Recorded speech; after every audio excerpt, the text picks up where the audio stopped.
Hello students. Nobody have ever mastered any skill except through the intensive and persistent and intelligent practice, which is said by Sir Norman Vincent Peale. And this is what we want to emphasize you as we start your blockbuster classes, the art of history taking, which all of you should master. As a doctor, you should know the art of history taking very well. Each and every day, master the skill of history taking. So, the most important part in a student's career or a student's medical history is history taking. So, in this case, you should be very thorough. You should be very thorough in what he is going to ask to the patient and what he expects from the patient. A doctor may not be, has to be competent. He should have the knowledge of what questions he should ask the patient, how to approach the patient, how to interview the patient. This is called as the art of clinical history. So all books are essential and must for a person to become a good clinical doctor. So one of my favorite books are all of these. You can start from Hutchison Clinical Methods. One of the best books. It has to be read as soon as possible. You enter the second year, followed by you read a manual on clinical surgery to give you insights on the surgical aspect. Do not forget this book, Physical Diagnosis by Asif Kolwala. Each and every symptom and sign is described in very detail about this book. Then, if you want to take very good histories and write very good histories, you should have Best at Clinics in Medicine by Arup Kumar Kundu, one of my favorite books. And then for community medicine, so clinico-social case format discussion by Madam Purnima Tiwari. So I think this books will be enough at least for the clinical, for the history taking or the symptomology part for you. Others books you have to keep on reading. We'll start with the clinico-social case format. You are well aware of what we have to take in the clinico-social case format. First is sociodemographics. The name of the patient, it will be in full, or you can write the initials, you should always mention Mr., Master, Mrs., Miss. You can also begin with my index case. The index case is the case which comes to the notice of the physician. So in this case, this is your index case. The age of the patient in years, gender, male, female, and others, address. It is of much more importance in clinico-social case to take the address because here, in an infectious disease or even otherwise, we may need to trace the patients and his contacts. That is why here you should take the full address of the patients. The address should be starting from the number of the flat, the floor of the building, then the locality or landmark, and then the post office, and then the district. I hope you all know this. Religion, place of origin is important whether the person is a migrant or a resident here, mother tongue, so you can easily converse the patient if you are a linguist. Length of stay in the hospital, which may be of importance, knowing the chronicity of the duration of the patient. Start with the chief complaints in chronological order. So whatever the patient tells you, have to write that in chronological order. So to ask the patient what started first, which symptom came first. Easy for you. That is very important for you to know. That will tell you the gravity of the situation. History of the presenting illness or the onset duration progress of each symptom which is mentioned in the chief complaint. So if the patient presents with cough for 3 weeks duration, followed by fever for 1 week, you will have to describe the whole cough and the fever symptom The whole description of cough and fever are given in all the books which I have mentioned, and you should take thorough.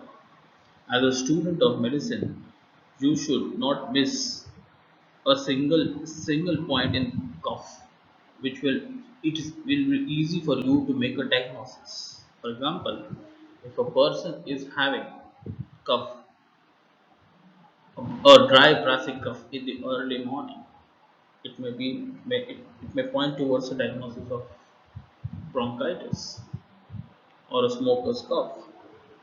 If a person is having dyspnea in lying down position after 4 hours of his sleep, it is called as paraffin nocturnal dyspnea. It may point towards a cardiac disease or a congestive cardiac failure. So, asking the history, chief complaints is very important. You should take care while asking this to patients their history and chronological order. Past medical and surgical history. So, students will ask how past. That will depend upon the gravity of the situation. That means for example, in a case of rheumatic heart disease, you will have to have the whole medical and the surgical history beginning from when the attack started. Okay. But in some case, a fever with chills, you can still ask whether there were any recurrent attacks for the past 1 year, 2 years, of the same case. So that will depend upon the chief complaints. The personal history of the patient, the family history of any similar illness of or the chief complaints to find out the familiar source, the treatment history whether the patient is on any drugs, medical treatments, and the diet history, which we have mentioned very comprehensively. The diet history should be maintained. So the diet history should start with how many municipal meals the patient consumes per day, then at breakfast, lunch, and dinner, what does he consume? Each item should be written, and with each item, you should always write the calories each item carries and the protein. From that, you can easily calculate the caloric deficit or the caloric excess of the patient, which is important in non-communicable disease and malnutrition cases.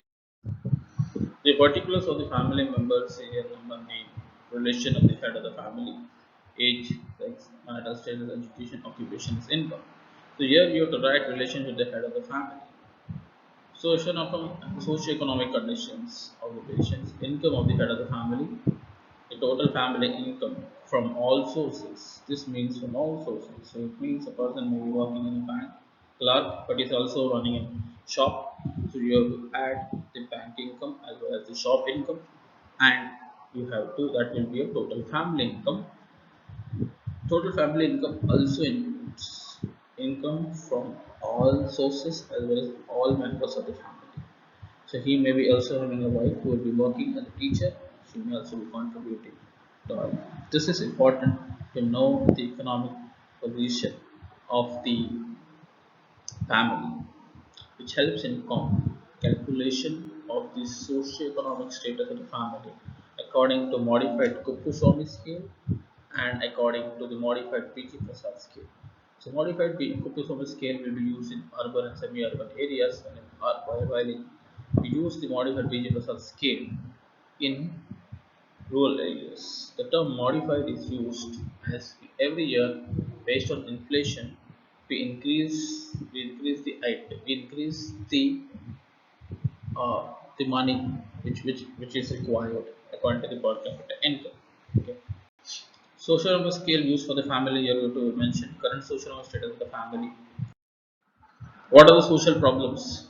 The social problems any of the family member possesses unemployment, child labor, school dropouts, addictions, illiteracy, domestic violence, pregnancy, different labels. Others. You need to list family members of any social problem. Housing and environmental conditions have an important role in clinical social case format in community medicine because we do not treat the patient as such, we also treat the patient's environment, and that is what much more important. So I will like to give an example. If a patient comes to repeatedly to you with a history of fever or chills after every 3 months, just can you just go on treating the patient with chloroquine? No, you have to. Once a patient is diagnosed with malaria, you need to notify to the health authorities that the person is diagnosed with malaria. His address, authorities will, public health authorities will visit his place, find out the environmental conditions. Is there any water stagnation? Is there connection of larva of mosquito around his house? And if it is there, then actions they will take appropriate actions so that the next time he doesn't suffer from that. That is why history taking in community medicine is important for housing and environmental conditions. Ownership of the house and own rented house. How are the roofs of the house if the person is staying? I so forgot to mention the type of the house, pakka, semi-pakka and kacha. I hope you know the definition of pakka, semi-pakka and kacha. Pakka house is the one which has walls and roof made up of the fallen material. So the burnt bricks, stones, cement, concrete, timber and acre. Okay, so anything which is this will be Pakka house.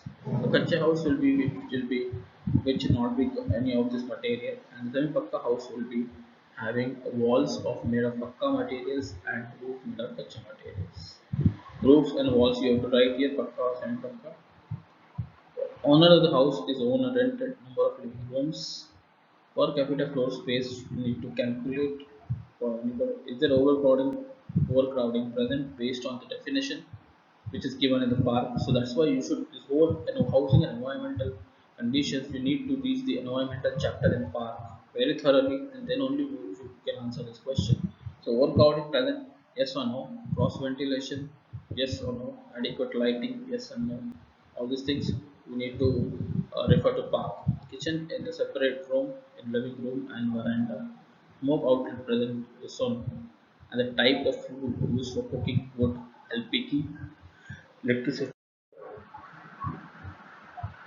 Domestic animals, if yes, mention that if yes, where do they stay in the same place or the separate area for them to stay? Are the animals vaccinated? What is the source of water supply for the family?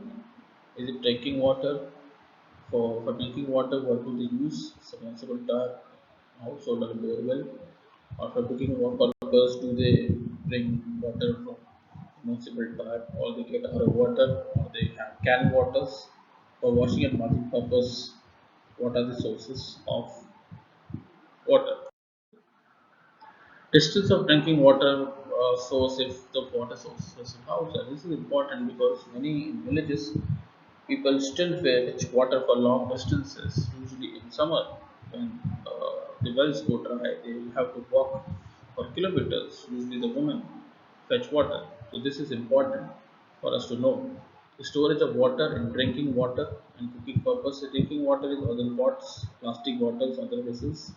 Cooking purpose is plastic pots and all other things. Type of water purification practiced by the family, whether to purify or not, to boil it or filter it, stained by clothes, or they use chlorine tablets. Methods of refuse disposal or indiscriminately municipal vats and manual pits, or a bell van comes to collect the refuse. That's what you have to mention. Is there a fly nuisance or mosquito nuisance around? Is there rodent nuisance around the house? You also need to mention. Okay, so fly, mosquito, rodents you should always ask in every. Followed by you'll move to general examination, and this is the most important part of the study. What you should do? You should always ask the level of the consciousness of the patient. The level of the consciousness of the patient can easily be asked. Patient was conscious, cooperative, well oriented in time, place, and person. Then pulse 50, 60 pulse per minute, respiratory rate 16 cycles per minute. While describing the pulse, you should describe the pulse as in the full thing. It is 68 beats per minute, right arm, supine position, normal volume, normal character, no radiofemoral delay. This is when you answer like this is a sign of good student. you get extra marks for answering false values. So I will tell all my students that they should master this. They should read all the pulses. These pulses are very well described in all the books which I mentioned before. The more pulses you examine, it's easy for you to diagnose a lot of diseases. Like in anemia, the pulse will be bounding type. Okay, a pulse for example, diarrhea, the pulse may be low volume. So easy to know us at least initially. It comes with times and it comes with practice. All of you should practice that. See the height and the build of the person. Take the blood BMI of the person. That is important. You know how to take the BMI. Blood pressure, right arm supine position. Then followed by pallor, icterus, clubbing, cyanosis, raised AVP, lymphadenopathy. Should always take. AVP is of important in cardiac disease. You should always take it. And general examination, you should to all patients, irrespective of whatever history they have. Okay. Coming to systemic examination, you may not have time in examination to follow all this, but by this time, you will be getting and any idea about which disease, which system the person is suffering from, disorder in his system. So you can pinpoint by like cough or his respiratory system. You can focus on that. Try to describe the whole respiratory system, starting from inspection to percussion and auscultation. Do not miss inspection. This is the most important part in your examination. So, whichever symptomology is predominant, that system you need to examine first, followed by the other symptoms. When you summarize the case, it is better to always give a differential diagnosis. A good student will do a differential diagnosis. Always, that's why those books will help you in forming a differential diagnosis. In fact, I will tell all of the students to maintain a diary of every symptoms and write down 5 differential diagnoses of each symptom which they have. In the case summary, you need to write the details of the patients by the salient from housing environmental problems, the social problems they face, the medical problems, the treatment history, and the provisional diagnosis which they feel. For example, if it is impression, what you have, fever under evaluation. We may not have the diagnosis because you are awaiting for laboratory diagnosis. So you just write fever under evaluation for a case of fever pictures. Management for everything in community medicine case, you have to write individual level, the family level, and the community level. And in the community level, you should always mention a national relevant national program. This is relevant. For example, in case of fever which is if the person is diagnosed with malaria, under which the examiner may ask you, under which relevant national program does this case should be registered or comes? You should know National Vector-Borne Disease Control Program. This is how you get marks. That's why. So this is